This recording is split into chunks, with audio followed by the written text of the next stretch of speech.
करके सब पाप धो करके आ गए, मति शुद्ध करके आ गए, संतों के दर्शन करके आ गए, उपदेश भी लेके आ गए। जब ये से डाक्टर कहां से आ रहे? क्योंकि उस सर्व शिव को, आत्मा परमात्मा को, हम कौन है, परमात्मा कौन है, इस बात को हम जानते ही नहीं। और वो जानना है तो ऐसे कुंभ के अंदर ऐसे आडंबरों के दर्शन करने से कुछ भी नहीं होगा।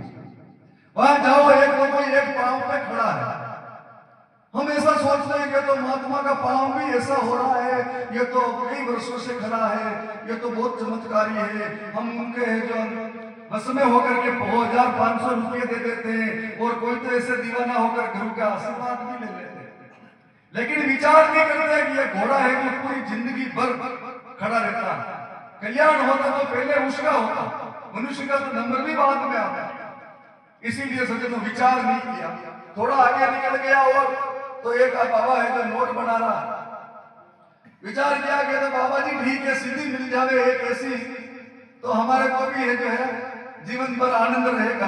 तो गुरु महाराज के उनका आशीर्वाद भी ले लेते और ले लगा करके और 1500 2000 और वो भेंट में ले लेते हैं और चले आते हैं लोग। ऐसे ऐसे आडंबर में जो फंस रहे हैं लोग, ऐसे गुरु को खूब मिले, कोटि से मिले 50, खुद को जाने नहीं विशेष करण की आस। सजनों उस परमात्मा आत्मा को खुद को नहीं जानेगा तब तक ऐसे है जो मेले के अंदर जाने से सजनों कुछ भी नहीं होगा और पाप होगा।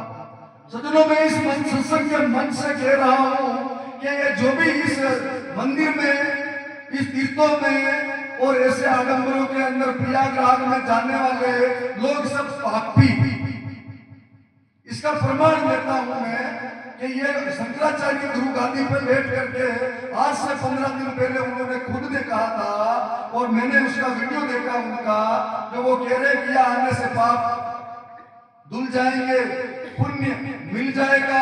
सजनों जब उनको आप सब पूछो कि जब पाप धुल गया, पुण्य हो गया, तो ये हमारे देश की गति क्यों नहीं सुधर रही?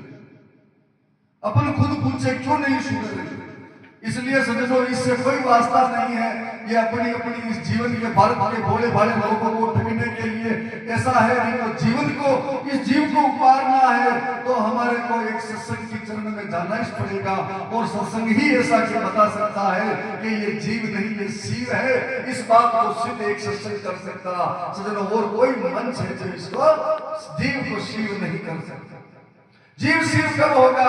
क्या देखो विचार करो कि एक तो मां की योनि से हम सब पैदा हुए हैं। हम सब कहां से हुए? मां की योनि से पैदा हुआ। तो हम सत्संग में बैठे हैं, लेकिन आज डाकू का ऐसा एक झमेला बैठा होगा तो वो कहां से पैदा हुआ? वो भी मां के बाकी से ही जन्म हुआ उनका। और एक कोई जुआखोरी का ऐसा समेला बैठा होगा तो वो कहां से पैदा हुआ? आतंकवादी कहां से पैदा हुआ? पंडित ब्राह्मण आचार्य मुल्ला ये डाकू सब चोर कहां से पैदा हुआ? मां की योनि से ही।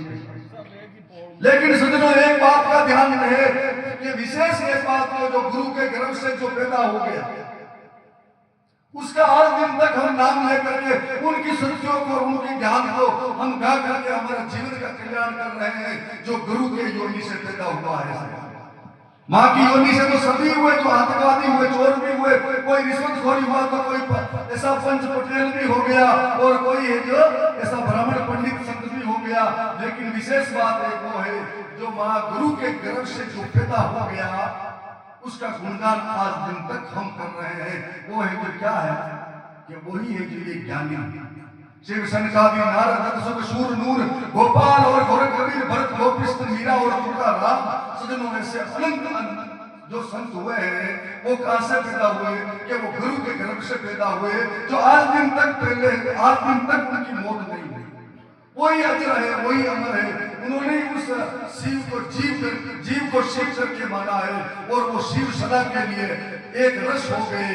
जो आज भी है, जन्म उनका मृत्यु कभी है ही नहीं। शरीर से तो जो आया है उसको जाना ही है, लेकिन उनकी आत्मा एक ऐसी अजर अमर हो गई जो हर दिल के अंदर उनका निवास है। वही सत्य है, आत्मा ही सत्य है, आत्मा ही एक अटल है, आत्मा ही व्यापक है, आत्मा ही हमारा सबका जमीन है, हमारा जीवन है, हम सबका श्वास है, जो हमारा आत्मा ही है। आत्मा के अलावा और कुछ है ही नहीं। जब हम चलते बैठते उठते खाते पीते जो भी काम करते हमारा परमात्मा के बिना हम कुछ नहीं कर सकते।